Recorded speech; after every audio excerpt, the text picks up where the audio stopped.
Hey, welcome back to Make More Music, the podcast that connects people to music and one another. My name's Chris, and I'm a board-certified music therapist. If you are just tuning in for the first time, I'm glad you're here. We had an awesome launch last week where I'm just blown away by the amount of people who have already downloaded, shared, and joined in on our conversation on Instagram at make.more.music.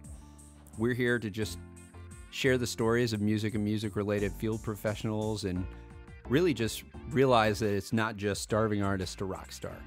Today, I've got a really awesome interview with a guy who's doing something I would have never thought about doing, and that's actually manufacturing guitar strings. Scott Marquart is the founder and president of Stringjoy, LLC, a boutique guitar string company out of Nashville. And he's got a really cool backstory where he talks about working at 30 Tigers and building a recording studio at Vanderbilt. So I think you're really going to enjoy this chat. He's a cool guy. So without further ado, here is Scott Marquart of Stringjoy.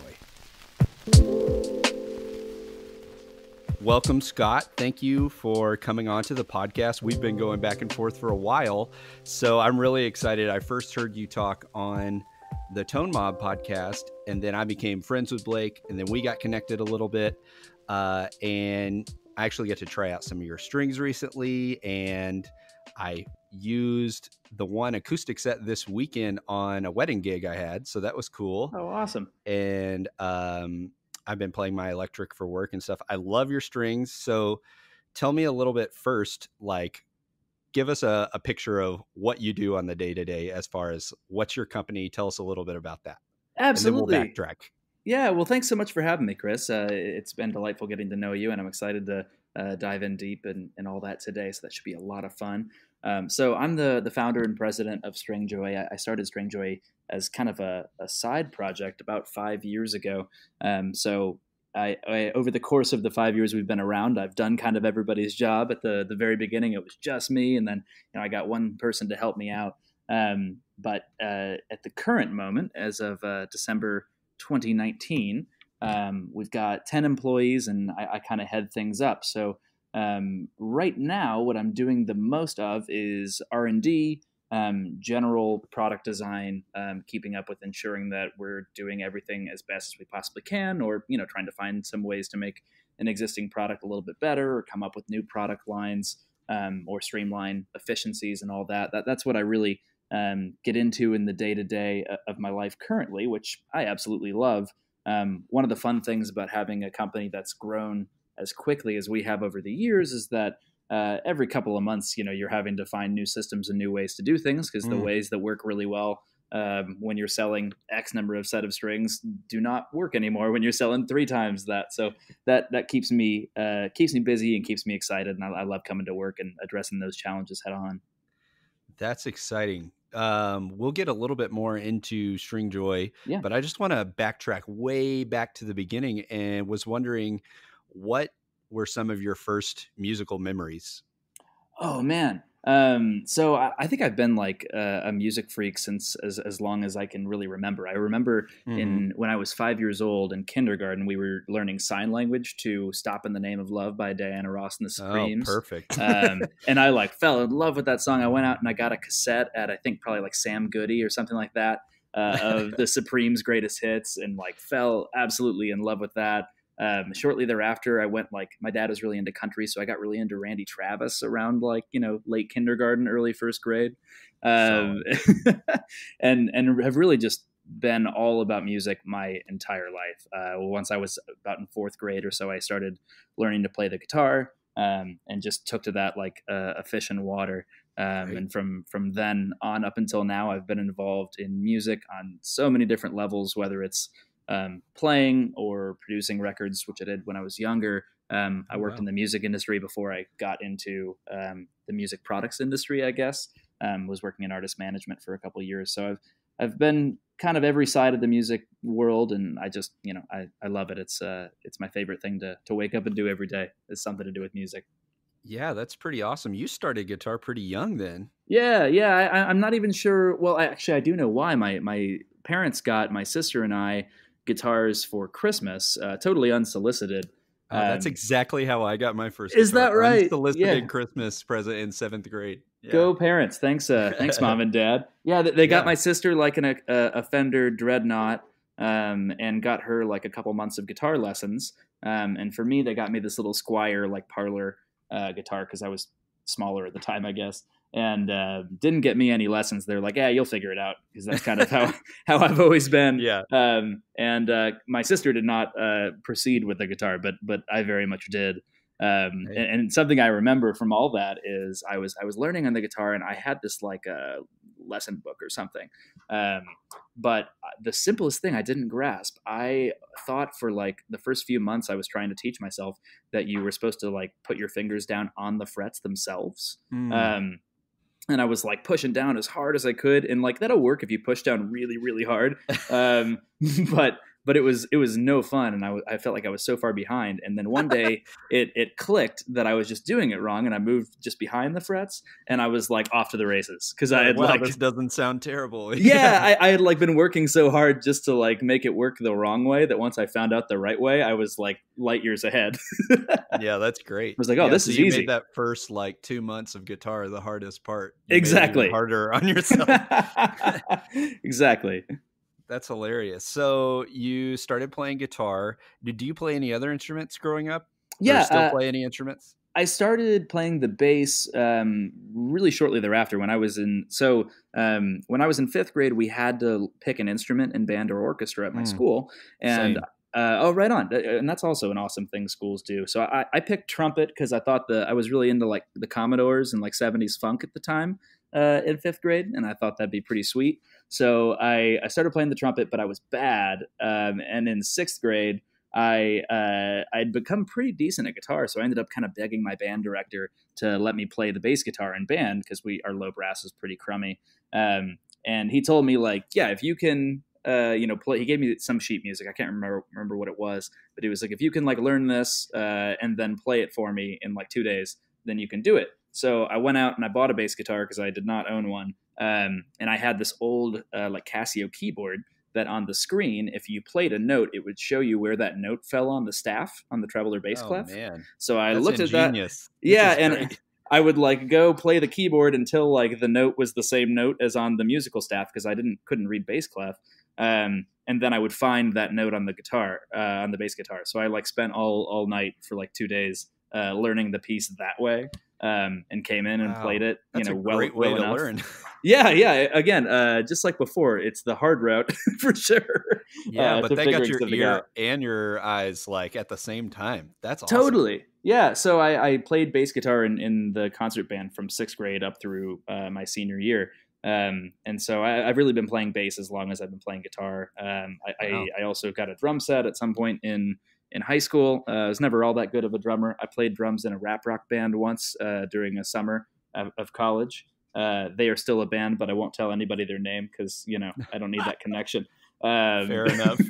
But and I've been a lead singer in a lot of different bands too. So I've worn about every hat. I'm lousy at keyboards. That's the only thing I truly can't do. So you were in Public Enemy, it sounds like. And then, yeah, I wish.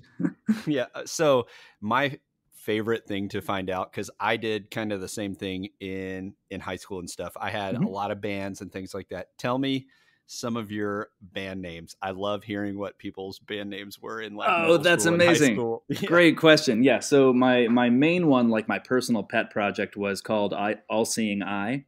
I would oftentimes replace the I in seeing with the number 1 because that felt, pretty edgy at the time. Oh, wow. Yeah.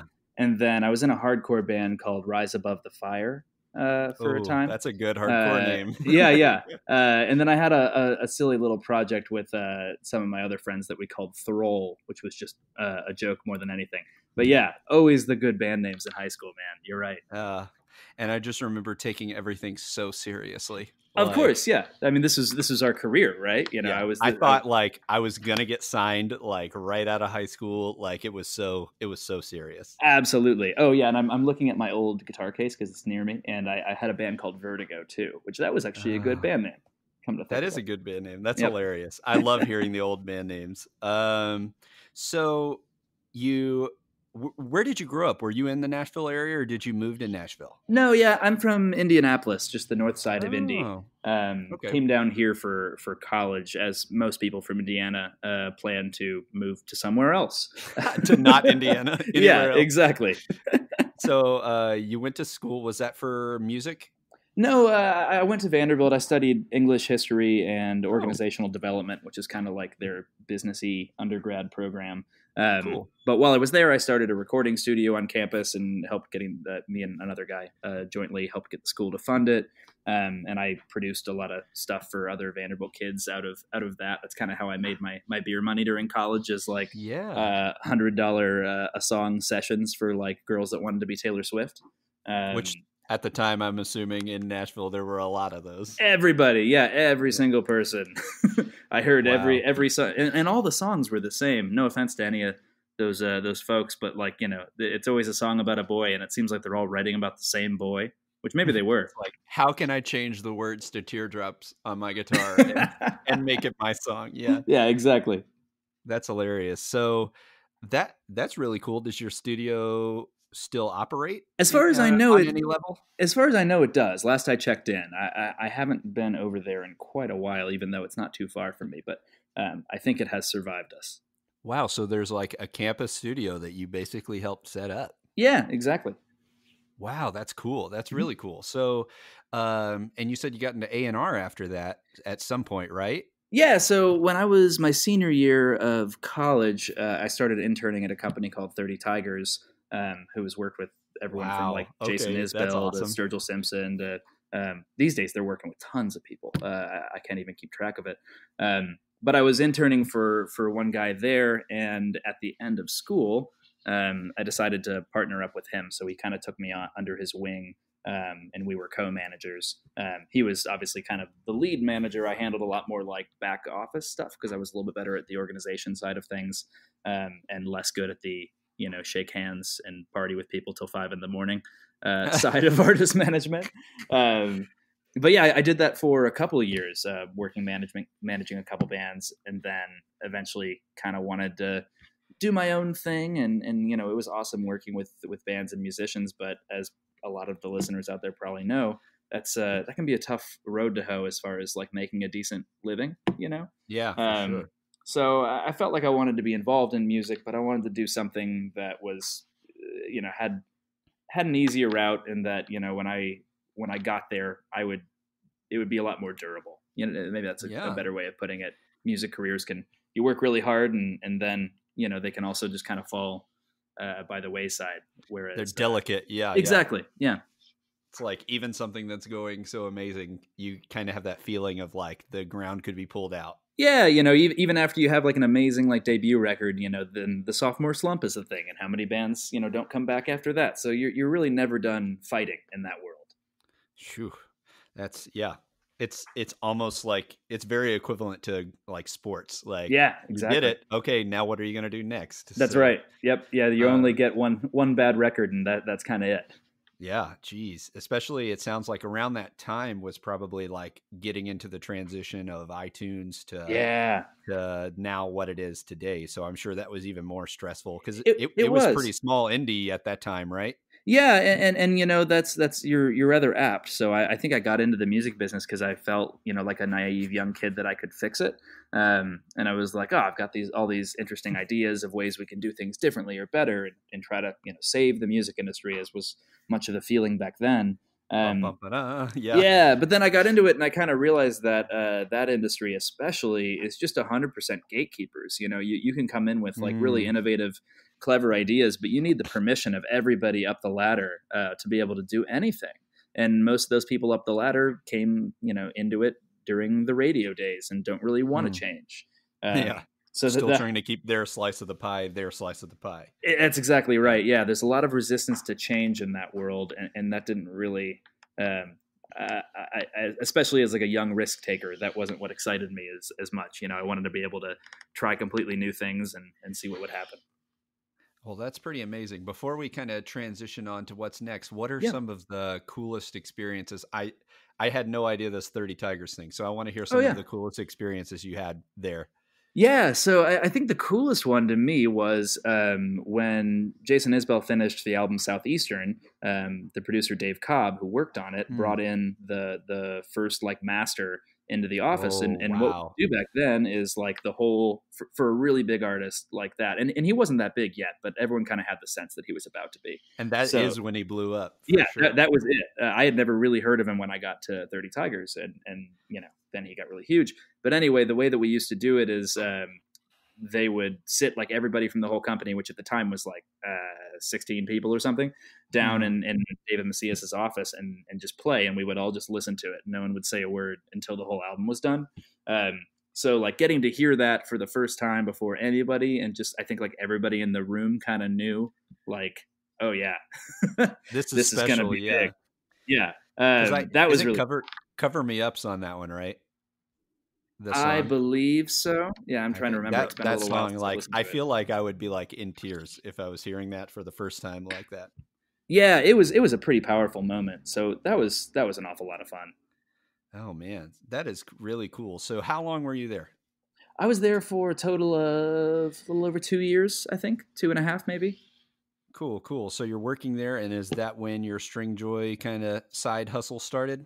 Well, so I actually ended up leaving. So without going too much into depth, Yeah. my boss, who I was partnered with, decided to leave the company and kind of head out on his own. So I joined him on that road for a little while, and kind of got everything set up, and then felt like I just needed to go do something else. So I actually just kind of jumped ship and went to bartending for a while, Okay. and didn't have anything particular in mind other than that I wanted to start a business. But a couple months later, I ended up.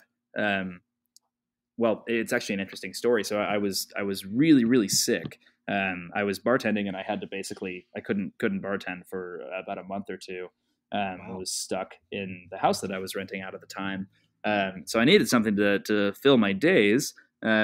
And that's where Stringjoy was actually kind of born from. I just had all this time in my hands, and I'm a maniac. I have to always be working on something. So I took this idea that I had kind of turning in my head that would become Stringjoy, and put the pieces in line to kind of make it a reality at that time. So it was born from a weird period in my life for sure.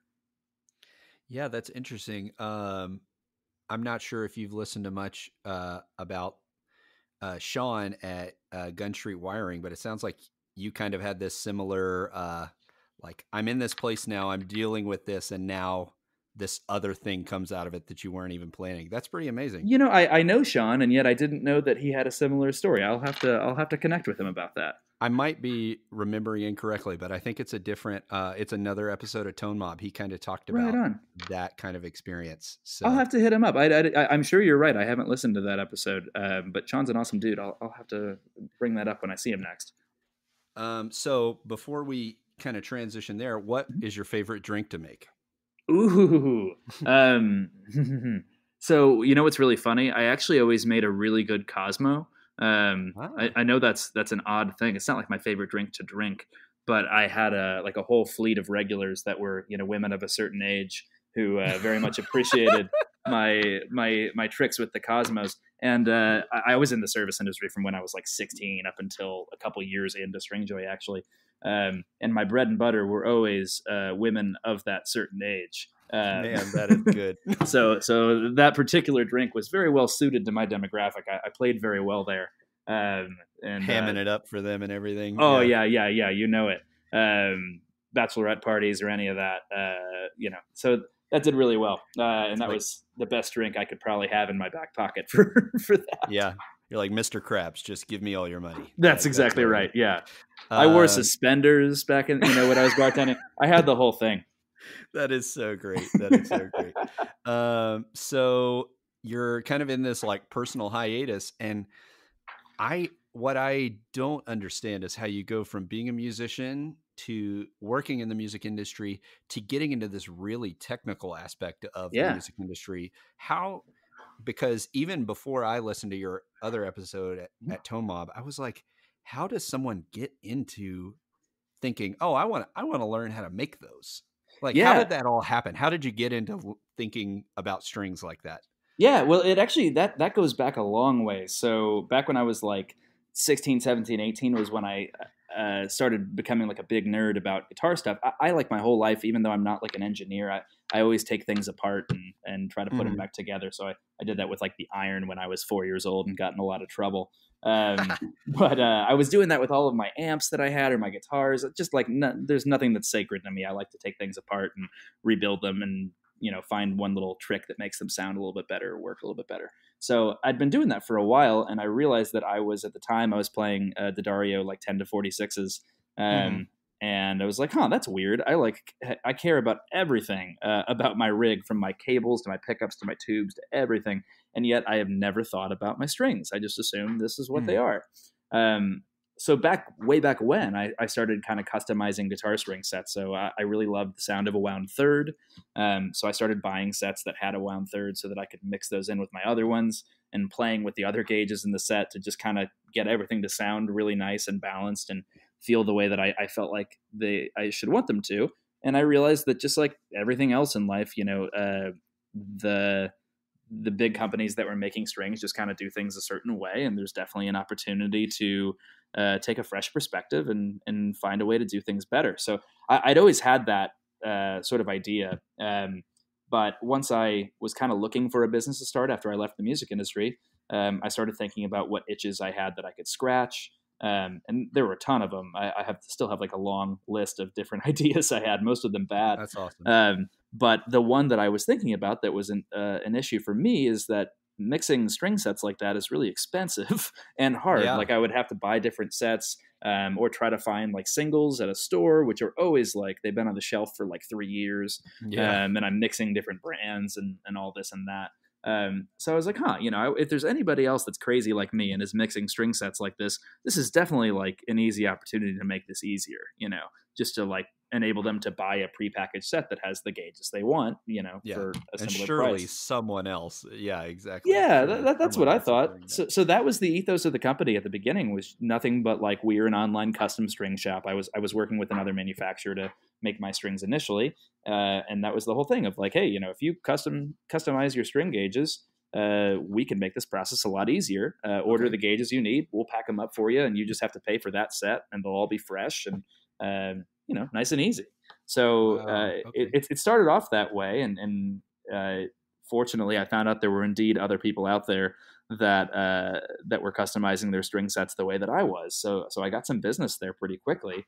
And then, as it grew and as I found more people like that, I ended up getting to know tons more about the actual strings themselves. I would fly out to the person who was manufacturing my strings for me, and I got the sense that nobody else that he made strings for had ever been there to see how they were made.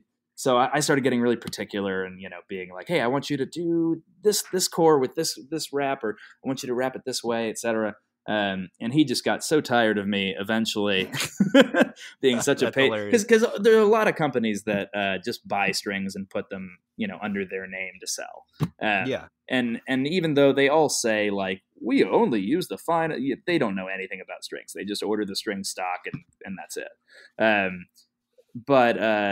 So I was a big thorn in his side from being the one person that was hyper technical and wanted things a certain way. So he ended up just selling me a couple of machines so that I could stop being a pain in his ass. That is hilarious. That's hilarious. Yeah. And then, sorry to keep drolling on, but at that point I got these machines, and he trained me a bit on how they'd been doing it. So I got to kind of quickly come up to speed rather than just like buying a machine and not knowing how to use it. So we were making strings as good as he was making for me right from the jump. But then we just found so many things that we could do better once we were able to get, our actual hands on them and do it our own way. There's so many things that I would call him and be like, hey, why'd you say to do it like this? And he'd be like, well, because the guy that I bought them from told me that's how they did it. There you go. Nothing sacred. Yeah. Yeah, exactly. So, long story short, the one thing I didn't cover there is we, at some point along the line, stopped focusing entirely on custom string sets. We still do that, but much more of our business these days is our actual like balanced sets of strings, or things that you can buy that we prepackage and sell at retail or on our site, et cetera. Wow. So that is pretty amazing. So what is a day in the shop like? Because you said how many people now? 10 There's people? 10 folks right now. Yeah. And Yeah. that will probably be almost twice as much by this time next year. So, Wow. yeah. So what is right now, if you took a snapshot at the end of 2019, beginning of 2020, what's a day look like for you all in the shop? Yeah, so we kind of lay everything out in order. So at the back of the shop are all of our winding machines. We currently have 3 winders that are making all of our strings. So they'll wind up strings that we need. Those come up to our coilers, which we have 2 of, that coil the strings, inspect them, make sure everything looks great, put them into the envelopes. And then depending on the set, either our batcher will put together, they'll do say 144 sets of, our balanced lights or whatever, things that we sell a lot of. Or our shipping clerk will put together the custom orders and stuff. So our shipping clerk, when you order a set of balanced lights, for example, he's got those ready to go. So we can grab those and pop them in an envelope. But if you order one of those and then a custom set, he'll grab those that we keep on the wall, off the wall, and put that custom set together and ship that out to you as well. And then at the front, I and my customer service savant handle everything that customers need, from marketing to great customer support, and all that sort of stuff. Yeah, and you all have a beautiful website. You have a Thanks. great YouTube channel with you've got some videos that have really blown up too. So what has been kind of amazing about the growth? What year did this even start? Yeah, so it would have been the very end of 2014. We officially became like a company on January 1, 2015. The last month of 2014, it was just like me screwing around on the internet, basically. Yeah. Awesome. So what's been surprising about this growth? And you said you're expected to even maybe double by next year. Yeah. We tend to grow about 70% year over year. That's been what we've kind of held to from the early days. And we try to keep it that. I don't know. I love the growth. I think that's what keeps me excited. Like I said, I'm a bit of a maniac, so I need things to focus my energy on. At the point at which the company was just treading water and was huge and doing great, I'd probably find something else to do and leave it in really good hands. Just because to me, finding ways to do things better, do things differently is what excites me the most. Yeah, that's super interesting. I want to kind of transition to a little bit to, as you know, I work with a lot of music therapists, and most music therapists, and I train a lot of the students, and most of the students come to guitar as usually it's already like the 4th instrument they've learned. So not a lot of people take the guitar seriously, for one, especially not things like maintenance and what strings do you have on and different things like that. So what are some common myths about strings that you can debunk for us? I know you have several YouTube videos and things that go through this too. So what are some regular things that would be helpful for people to know? Totally. I've got so many. I'll try not to do too many of the marketing ones, because there's definitely a lot of string marketing that's kind of ridiculous. You can throw out some of those too, though. Okay. Because that is the stuff that the students who don't know, they go into the store and they see these things and they see, whatever marketing thing is. For example, on your website, you said no coding, no gimmicks. I was like, oh, praise the Lord. I hate the booger feeling on the coated strings. Yeah, me too. And they definitely have a use for some folks. There's some folks out there that just have super, super acidic sweat.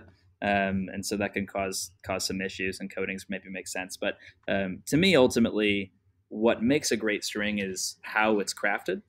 When you cover something that resonates in a layer of Teflon like a nonstick skillet, it's going to inhibit how it resonates. It's not going to do the same thing.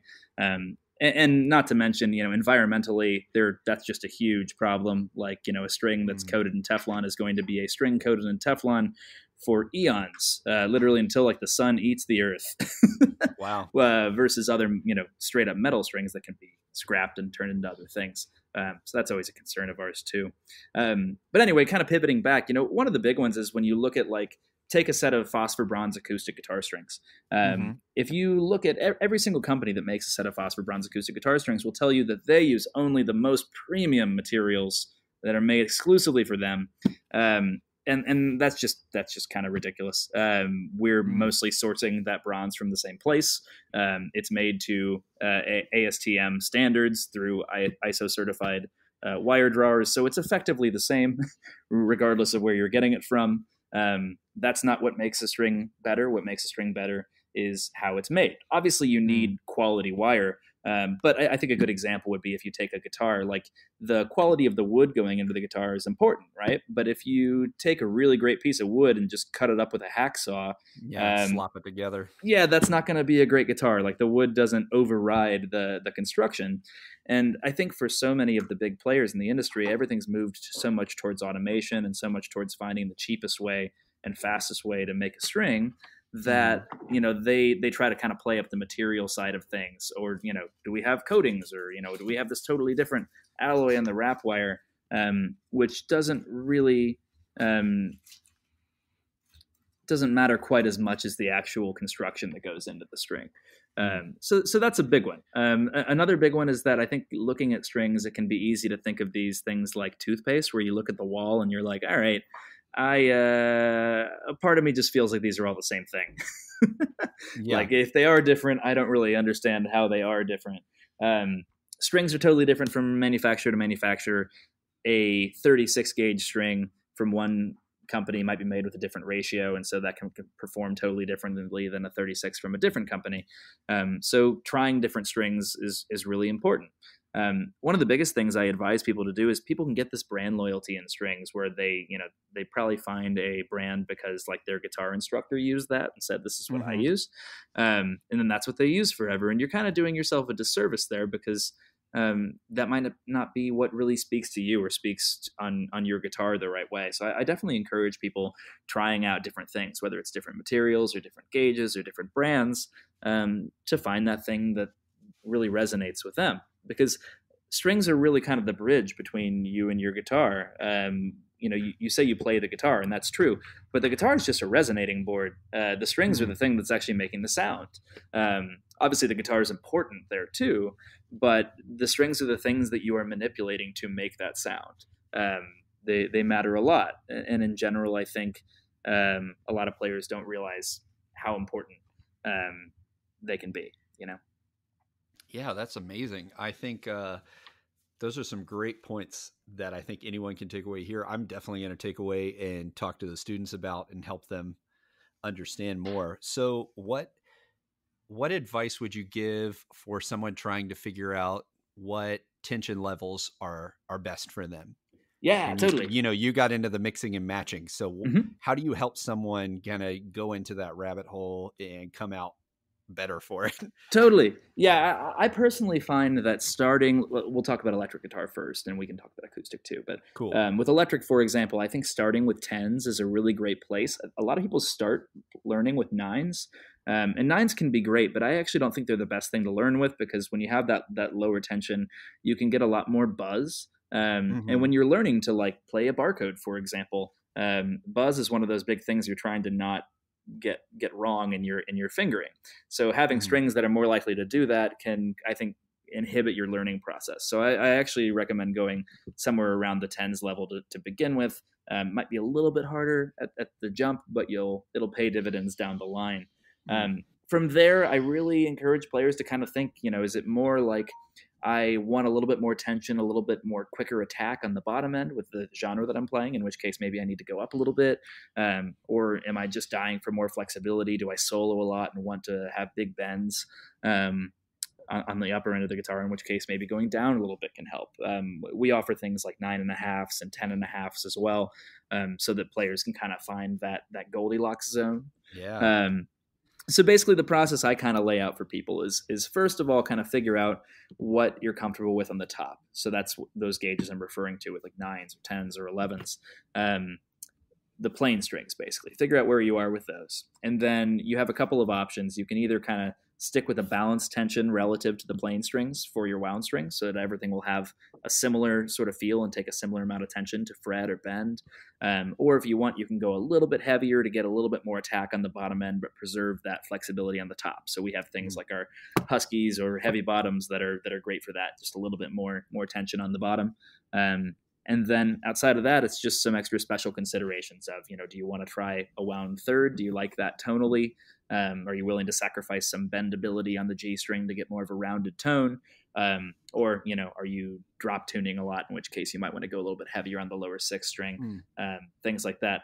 Other than that, that's kind of the simplistic process. And it definitely takes time, and not every guitar is the same, and you're going to change over the course of your playing career what you like and what you need. So it's an iterative process that never really ends, but that's a good kind of roadmap. That's pretty awesome, man. I'm definitely going to push people to your website, because you've got so many videos kind of that go over all of these different topics. But totally. And we also really love to work with players really closely. If you go to our site right now, there's a button right at the front. There's one that says shop strings and one that says get advice.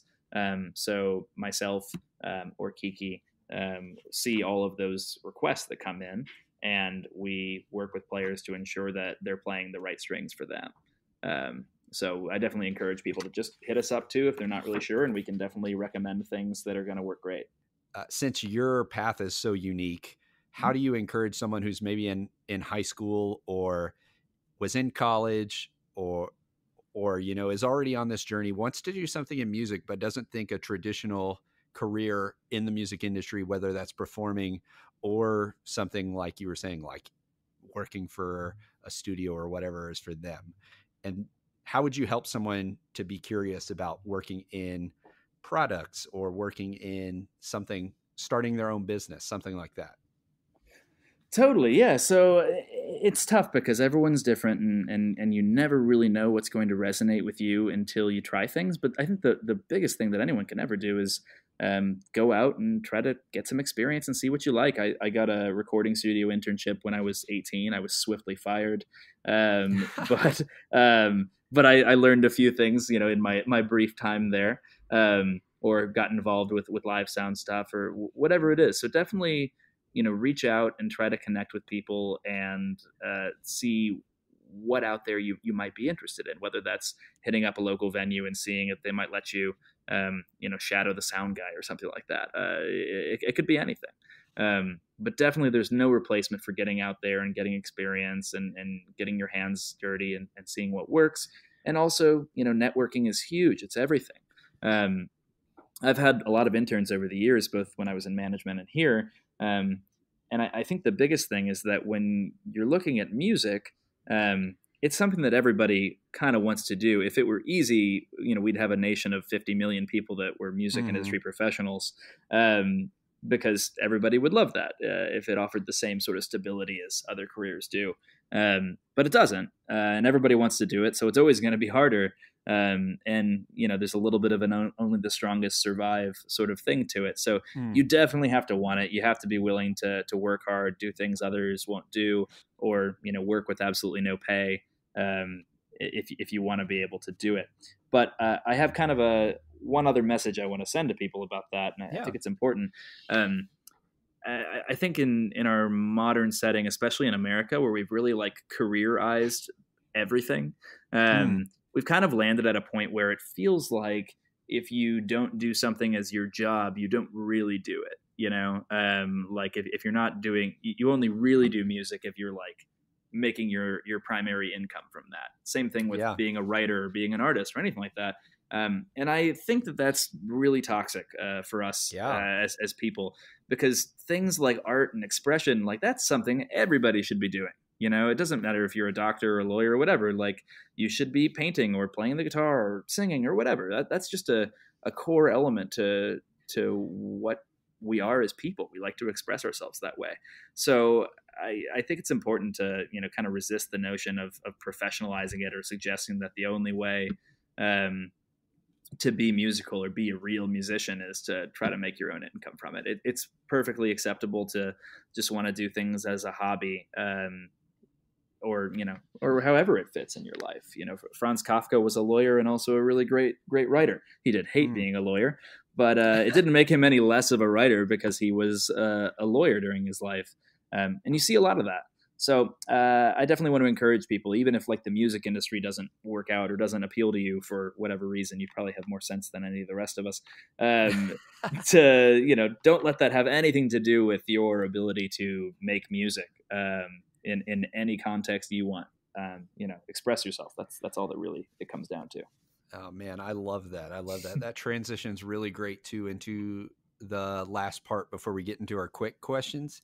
The last part, because my new business, the whole mission of this podcast is to connect people to music and to one another. Mm-hmm. So I just kind of, you already kind of hit on it a little bit. So I just love if you elaborate on the how, what are some of the actions, and the why. What's your, philosophy of how you inspire and why you inspire other people to make more music? Yeah. So definitely, like for me, it's easy, right? Because I make strings, so that's the joy of it. It's definitely that's pretty awesome. I get to come in every day and try to make a product that does inspire people. And I should say that really is our goal at the end of the day. Nothing makes me happier than getting emails, which we get all the time, of people saying that putting our strings in their guitar made it play better than before. And that means that they're not putting their guitar down anymore. They're just playing it for 3 hours a night. That's the coolest thing in the world to me. That is the number one goal above all else, is to get people playing more music, because that's the joy. If it's something you love, you should be doing it as much as you can. And to me, the why of why I do that is just because, well, I don't know. Music has been with us since before even written word was with us. It's something that's kind of deeply ingrained within our bones as humans. Almost everybody, like it's kind of wild to me. Almost everybody likes music of some variety, even if they don't have a musical bone in their body. They listen to music for an hour or two a day, and it's a thing that speaks to them. So anything like that's like that universal amongst humans, I think is an honorable thing to work in and promote, and and be a part of any way that you can. I love it so much. Well, we're going to go on to our quick six. I've got 6 questions to ask you. They're going to be kind of rapid fire. Your answers don't have to be short, but I've got some quick ones for you. All First, right. I want you to get out your phone or whatever you listen to music with the most. Done. All right. So open up whether it's Spotify or Apple or whatever you use. What is the last track you played? Ooh. So I was just listening to the new Kate Renata album. The final song of that is Midsection, which features Pharrell. Nice. So that was the most recent one for me. Awesome. If you were an instrument, what would you be? You can take that as philosophically as you want. Ooh, that's good. I think I'm probably drums. I tend to be loud and not subtle, and very, very direct and to the point. When I walk into a room, you generally know it. So I think that's probably me. Specifically, just a set of cymbals just walking around. Yeah, exactly. Maybe I might just be like the Toms, where it's like it's nice in small doses, but really you're like, all right, I'm done. I don't need any more of that right now. It's been that Chips Ahoy commercial for just over. Yeah, exactly. Cool. What is something that has been inspiring you recently? Ooh, musically, philosophically, just absolutely anything out there. Yep, doesn't have to be anything specific. Okay, I'm trying to think of how dark I should take this. So I was reading a book about the Holocaust, which is no good, but that's been pretty deep in there for me. In general, I'm just gonna say the bass. Actually, this is like a less heavy answer. But both work. I really haven't been playing a lot of bass for a long time, but then the past like 6 months to a year, I've been getting like really, really heavy back into it. I think the company's kind of at a point that I could maybe play a couple gigs here and there in the evening. So I'm kind of doing my own little mini boot camp and trying to get back good enough to where I could play in a band setting again. So that's been fun for me, because for many years starting the company, it's not like I wasn't playing guitar, but I definitely like didn't have the time to pursue any like musical efforts of my own. It was work at the same time. Yeah, exactly. And so now it's kind of finally transitioning back into something that I just come home and do because I love and do for hours without thinking of or having any real, direct goals. Awesome. And that's a lot of fun. I almost think I have a healthier perspective on music now than I ever have because I don't really want to like make a career out of it. I already have that. I just want to do it. I agree with you because I love 100%. it. Yeah. And that's like a pure enjoyment. Yeah. I totally agree. The first couple of years as a music therapist, I was like, I just want to listen to silence in the car or I just want to put on a podcast. But now I think the past few years, I've kind of had that same renaissance kind of in my life as well. Let's see, couple more. What's just one like pro tip or a hack or, something that you all do that you feel like if another person just does that thing, it can be whatever, just what's the pro tip that you would give, whether it's directly to your field or just something business related that would help somebody? Give me one sec, because I've got a lot of these. I'm trying to think of what a good one is. All right, I've got one. This has like nothing to do with anything we've been talking about. Okay, you ready? I'm ready. So I a couple years ago, my lady was like doing all the cooking, and I would do dishes, and that was kind of our deal. And then one day she was like, "This is ridiculous. You are sharing in this stuff." So it's like that's that's totally fine. But being me, I was like, all right, I'm. But we're eating hot dogs tonight. Yeah, no, for sure. But I was like, I'm going to business this thing, because this is like, she was like hunting for recipes and putting together grocery lists, and it was a nightmare. I was like, I cannot live that way. So I found an app called Platejoy, which is funny. Yeah, and I'm sure there's others. Sister company. I know, right? I'm sure there's others out there. But on that thing, I like input like, whatever my diet, like, situation I want to be at the time. And it just builds me like this beautiful list of menus that are like all really, really good dishes. I can change them out if I don't like them. And then it gives me a shopping list, and I just go to the grocery store and I grab that stuff. So it's like all the joy of like those meal delivery companies, but without the like, there's so much waste that comes with those things. And I don't really mind going to the grocery store anyway. So it's like all the convenience of those, and you just go to the grocery store and get what you need. So for me, still making cool meals and stuff. Yeah, and that's what makes it so much better, because when I've done it before, I'm like, all right, I'm having chicken and broccoli. But with this, I'm like having like, shrimp pad thai and stuff like that. So that's been my awesome. biggest hack. That's been real nice. Yeah, my life definitely changed when we started finally doing that grocery pickup. Yeah, that helps that too. That has changed my life, because I can't find a single thing in the grocery store. Oh, well, and that's what's so cool about this is it works with Instacart too. So it'll like build your thing, and then you hit a button, and it just loads all that stuff into your Instacart shopping cart. So you can pretty much automate the whole thing. Love it. Yeah. Platejoy. All right, 2 more quick ones. All right. What is your go-to junk food? Ooh, I've been a sweets fan for much of my life. I am a cookie freak. In particular, there's a company in Nashville called Hi-Fi Cookies. They don't have a shop or anything, but they're around at bars and delis and all that sort of stuff. And they're so good. They have one in particular called the Bowie, after David Bowie. That's like a funfetti cookie. It's just like tons of rainbow sprinkles covering the thing and like baked into the thing. My wife would love that. Oh, you got to have it. But be careful, because I eat more of them than I ever should. It's probably good that it's like 3 hours away. Otherwise. Yeah, it definitely helps. Yeah, they're so good. That if I could have any one, that would be it. Awesome. Last, this can even be your all's work, but what person, project, organization, who's somebody that's doing something that you want to lift up with a shout out? Yeah, my favorite, and again, this has nothing to do with music. I hope that's okay. That's totally good. One of my favorite new companies I've found is a company called Seed. They're seed.com, SEED. They make these really, really great probiotics. Like most probiotics are like, they kind of burn up in your stomach, but these like last all the way through and like get to where they need to go. But they mix like amazing science of getting like really, really great probiotic strains so that everyone's like gut health can be really great.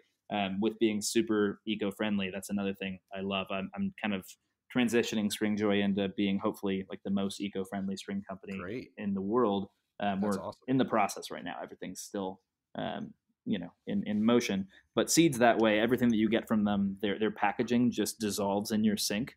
You just pour some water on it, and it completely dissolves. And I think that is so cool. So new companies like that are finding ways to solve problems, do things better, and do things in an environmentally effective way are my favorite companies around right now. Yeah, double, triple bottom line kind of things. Exactly. Yeah, it's good for everybody. Well, cool. Well, awesome, man. That is all I've got for you. It's been awesome to hear your story, hear about Stringjoy and what that's like to dive into starting a company and doing something so technical. I think that's the train outside my house. Oh, it's probably the train outside our office. We are right on the train tracks. We have train tracks right here too. So At least it held off for most of this, and it's just coming in now. That's all right. It's telling us to cut it up. So where can people find you, find different stuff about Stringjoy? Totally. Whether it's in person or surfing on the web, where can people find you? Yeah, the easiest way is always our website. We're at stringjoy.com, STRINGJOY. We're also on YouTube and Instagram and Facebook and all those things. Our handle's just Stringjoy as well. So any of those places are always great resources. Our YouTube's got a lot of great stuff if you want to geek out about strings like I do, or our blog on our site, which is stringjoy.com/blog, has really, really great stuff. And if anybody has any questions from me or the team here, hit us up anytime at support@stringjoy.com, and we will be glad to chat with you and hang out. Awesome. Well, thanks again, Scott. We're signing off. So just everybody remember, give more grace, share more love, and make more music. All right. I hope you enjoyed that conversation with Scott. He was so easy to talk to and get along with. And I just urge you to go check out Stringjoy. Try their strings. They're awesome. I'm about to buy another set for pedal steel. So if you enjoyed this episode, the best way you could support us right now is leaving a rating, a review, or just telling someone in your life that you think would like this. If you would like to get in touch with us, you can send an email to makemoremusicpodcast@gmail.com.